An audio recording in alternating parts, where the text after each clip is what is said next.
to join Prudential at that time. And I heard after that, Prudential had more than 100,000 agents. Am I right? More than 100,000. Of course, now the number has dropped down. But you know the funny thing is, I gave the talk twice. Then the third time, fourth time, they didn't invite me. Okay? But when the talk in KL, one guy came up to me and he says, you know, I'm inspired, that's why I came and I have seen you. I said, where you saw me? He said, I saw you in a video. Huh? Video? He said, yeah, Prudential, ICICI, they do the business opportunity presentation and they play your video. I said, wow, Prudential smart guys. They must charge them for money, using my video and introducing people. Anyway, so that's how the history with Prudential way back many years ago. Actually, after that, subsequently, I was reminded today, in fact, the mutual, what they call asset management too, sent some of their people down to Kuala Lumpur to meet, come to my office actually, they came over to my office. You know. So I got a little bit of history with the ICICI Prudential, and where is this gentleman? Yeah, give him a hand, yeah. Representing, I have to ask your name again, Ashish, okay. Please, excuse me, you know, I'm meeting so many people, sometimes the name doesn't come to my mind. Okay, anyway, so India also got many famous organizations, am I right? Yes.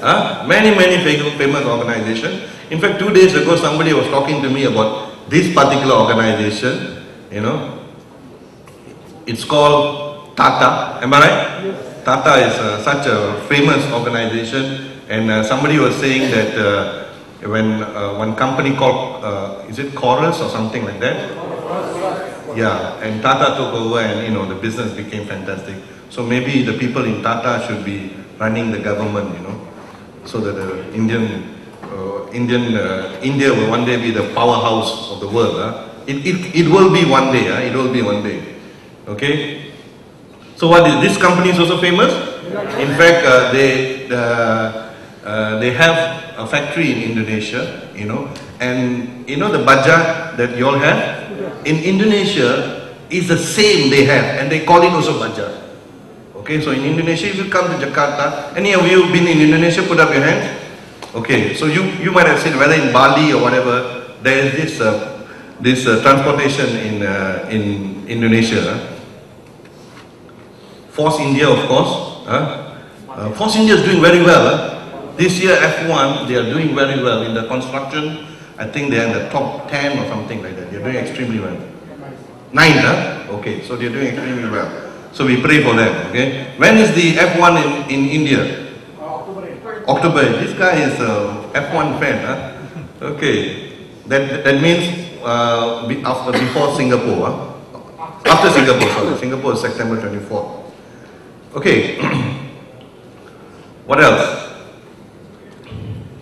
This, I think, is one of the best, what do you call it, department, ministry in India, because what they have done, they have actually promoted India so much around the world that I think India is getting an influx of tourists because of the Indian Travel and Tourism Board. Give them a hand, give them a hand. Yeah.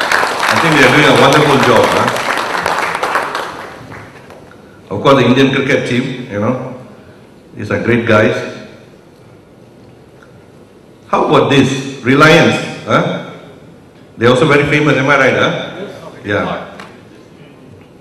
And I'm sure you'll know this. This organization. You don't know this organization? Yeah. Give a hand to this organization, okay? Let me share with you, you know, those days back in Malaysia, I also have an organization like this. I was also the president. And we do events like this. In fact, we take our members out of the country, go for holidays, you know, and then we became very close. I had a membership of about 7,000 people, you know, and I was the president. And we did so many things together, you know. And one of the things that we do is what you guys are doing today, you know, inviting all these people, bring speakers up there, sharing the session, and doing a lot of networking, you know. So I must recommend, I must really commend you all, you know, because there is this round table around the world for insurance, but there is no mutual fund round table around the world. And I think this is the first time I've heard mutual fund round table, you know. And to Kanak and his team, give them a warm round of applause, you know. Fantastic team, you know. And believe me, Kanak and your team, you'll never know one day this brand MFRT will be a worldwide brand. You never know. Okay? I was an agent many years ago, and I qualified for $1 Million Round Table in the States. And today $1 Million Round Table is a brand, and they are all over the world. Okay? So who knows, MFRT one day mooted in India and become a brand all over the world. And you know, you will have members not only in Indonesia, in India, but you have also members around the world. Okay? Let the dream come true. You know, whenever I think about India and Indonesia, one of the things I think about, I think India were in Indonesia before. Definitely. The Indians were in Indonesia before. You know why? Because if you look at the name India, I-N-D-I-A, and if you look at Indonesia, it's also I-N-D. Okay? So somewhere along the road, I think the Indians were in Indonesia. And if you look at these three, there are a lot of Hindu temples in Indonesia. Okay? And there is one place called Bali. I'm sure you have heard. Huh? Bali is actually a Hindu state, if you want to say, you know. And so Hinduism and the history of India, I'm sure that, in fact, there are a lot of people in Indonesia have Indian names. The guys who have got Chandra, the guys who have got Krishna, they got all these Indian names, but they are Muslims. Because in Indonesia, 90% of the population are Muslims, okay? But they all have this Indian or Sanskrit type of names, you know. So I believe many years ago, actually Indonesia was part of India, you know. So the Indian travelers or whatever you call them, they have actually made a mark all over the world, okay? So give another round of applause to India. Yeah. August is a very auspicious month. Number one, why it's auspicious is, if I'm not mistaken, it's Independence Day for India. Am I right? Huh? And when is it? It's on August the 15th. Okay. And I tell you why. It's also it's a coincidence, because not only India has independence in August, another country also has an independence in August. You know what country is this? No, this is Indonesia. Okay, Indonesia's Independence Day is also in August, and it's August 17th. And you know, there's another country that also has its Independence Day in August. You want to know? Pakistan, huh? Yeah, okay. What is this country flag? This is Malaysia flag. Okay, so Malaysia Independence Day is 31st of August. Why am I talking about this? Because I'm an Indian, born in Malaysia, and now I'm in Indonesia. You know, so all these three countries where I am now have some kind of spiritual roots, is all in the month of August. You know, and also my brother, my younger brother, his birthday was yesterday, August 4th. You know. So it's a very auspicious month for me. So what I wanted to do was, before I start my talk, I wanted to know how many people here who are born in the month of August. Okay, why don't you just come up here in front here? All those born in the month of August, come up here. Okay, just stand here.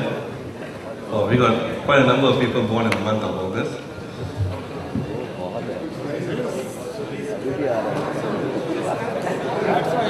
Okay, Is there anybody else who was born in the month of August? So, all these people who are born in the month of August, I got a special gift for you all. I got a special gift for you all. But before I give you the gift, I want you to do something for me. Can you do that? Can, huh? Huh? Are we ready? Okay, play the music. Okay, I'm going to play a music and I want you all to dance. And the rest of you keep clapping for them, okay? Some... Oh, one of you, anybody today birthday or not? I'll give you. Okay,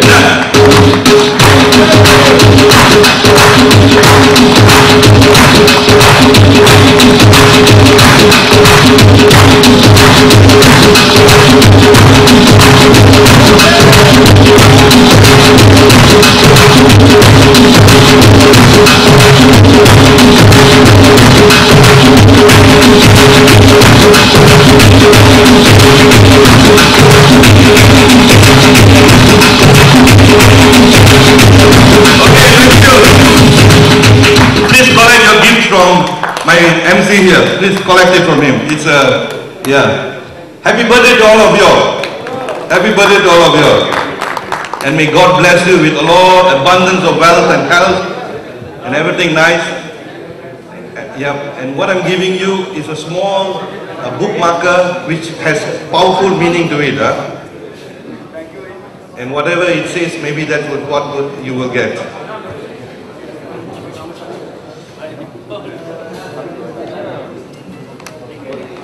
And please distribute the rest to all those people sitting in front, whatever. You know.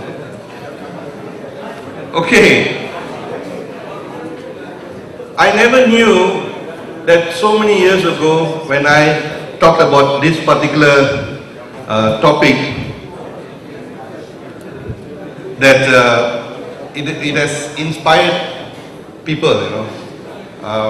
And I told Kanak, you know, Kanak, is it okay if I repeat the story again about what I shared with Kanak and the rest of you?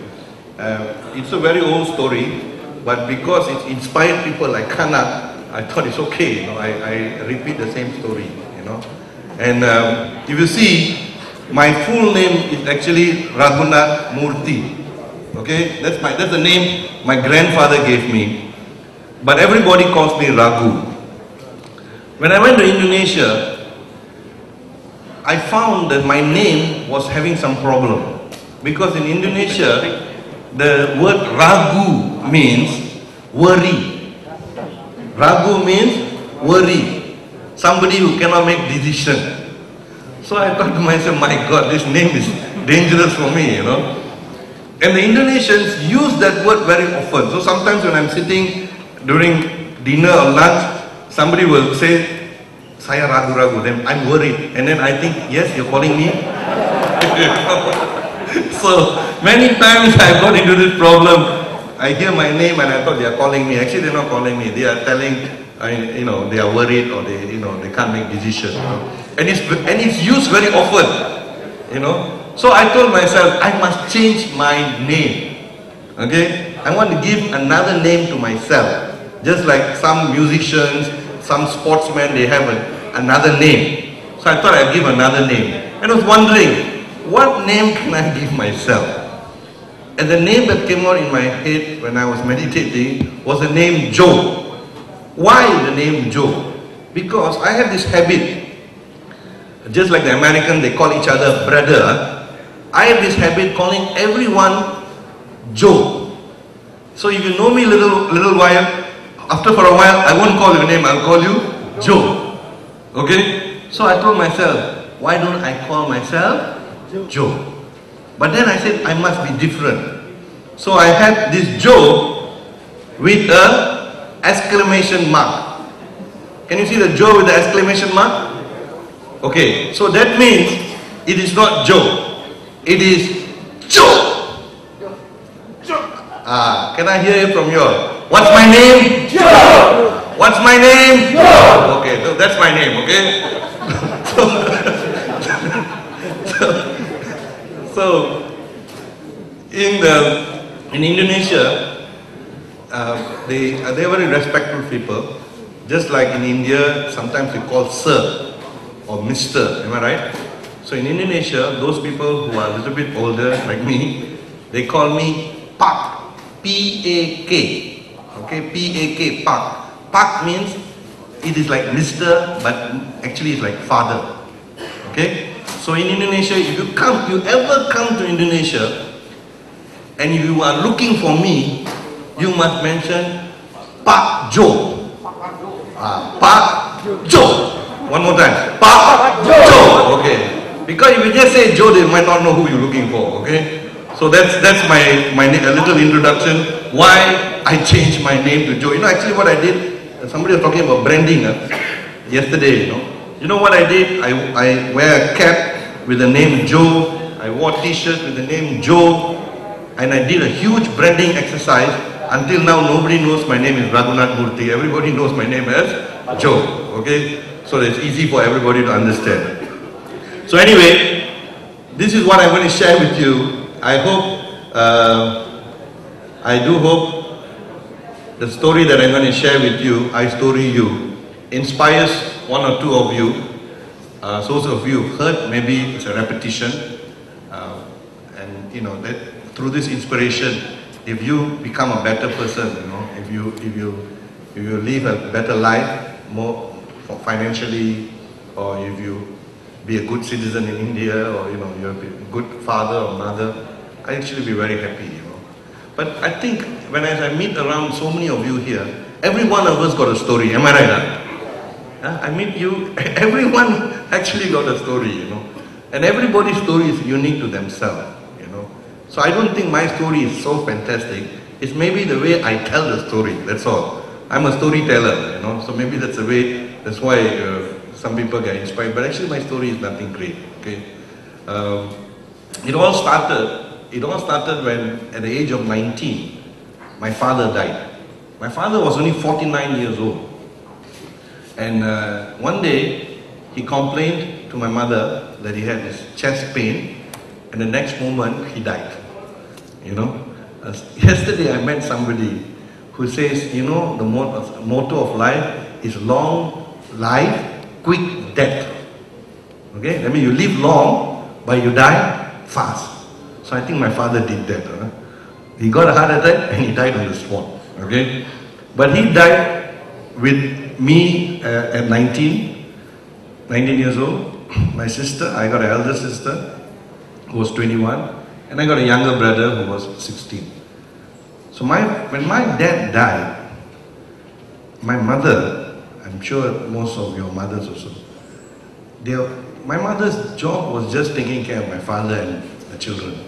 So she really didn't know anything more than that. She didn't know where's the bank, she didn't know where's the post office, everything was taken care of by my father. But when he died, my mother was devastated, because she didn't know what to do, because everything my father provided, you know. And every day she was crying, because not only she lost her husband, she also didn't know what to do with the 3 children. Luckily, we were in our teenage life. You know, my brother 16, I'm 19, my sister was 21. I wonder, what if I was much younger? What if I was only 9 years old, or my brother 6 years old? I dread to dream what would have happened. But anyway, my dad died, and that stopped me from pursuing my studies. You know, I couldn't study because there was no more money, and then I decided to go and find a job, because how am I going to upkeep myself, and also my mother, was nearly every day she was crying, you know. So I went out to the job market looking for a job. I was doing this, I was doing that. And one of the things that I did was, Kanak reminded me, you know, that this railway station, in the railway station, I rented a small space, and I was selling burgers, you know, like McDonald's burgers. Okay, so I was selling McDonald's burgers, you know. I learned how to do the burger, and I opened a small shop with a little capital that I borrowed from somebody. And then I started selling these burgers. And then one day I thought to myself, I'm standing here and people have to come to me to buy the burger. I said, this is not a good idea. I have to go in to people and sell the burger. So what I did, I made the burgers. I also learned how to fry fried rice and fried noodles, I made the burger, I made the rice, I made the noodles, then I carry it in packet, and when the train stops, sometimes the train stops for about half an hour, sometimes the train stops for about 15-20 minutes, I carry that and I get into the train, and this is how I go. Burger, fried rice, fried noodles, burger, fried rice, fried noodles, and I was selling in the train. And the sales in the train was very good because some people don't want to come out, so they're sitting in the train, and that's how I sell. I'm sure in India you see that, am I right? Yes. In India you sit down and you see all the boys on the side of the train, they're selling something. But I actually sold inside the train because I got permission from the station master. I sold in the train. But every time I get into the train to sell, it was a new day. It was not something that I really love to do, but this was a new day because I knew I had to sell. I have to sell because I want to make money, And every time I get into the train,